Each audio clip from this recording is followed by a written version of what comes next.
தாய்க்கு என் முதற்கண் வணக்கத்தை தெரிவித்துக் கொள்கிறேன்.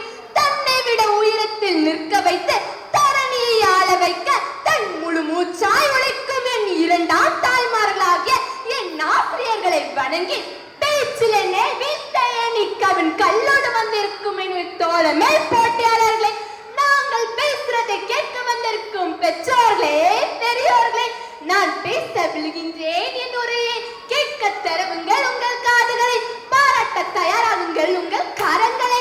வாழ்த்து வழங்கி ஆரம்பிக்கின்றேன் என் உரையை.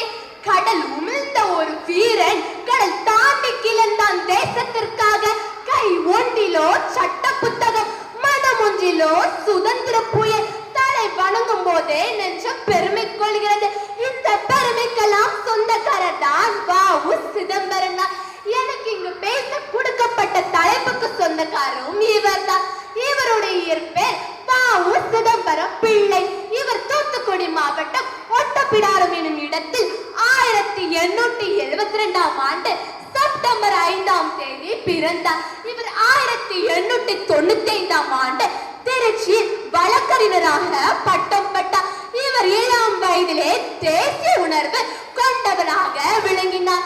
நம் தேசிய கொடியில் சில நிறம் உண்டு, அந்த நிறத்தில் சில காரணம் உண்டு, அந்த காரணத்தில் சில குருதி உண்டு, அந்த குருதியில் பல வரலாறு உண்டு.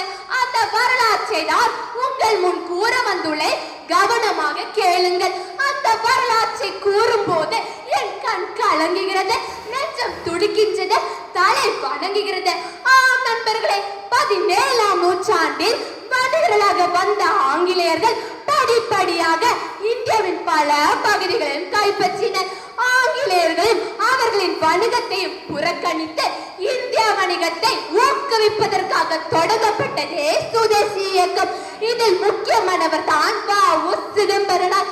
அக்காலத்தில் ஆங்கிலேயர்கள் மட்டும்தான் கடல் வணிகத்தை கட்டுப்படுத்தினர்.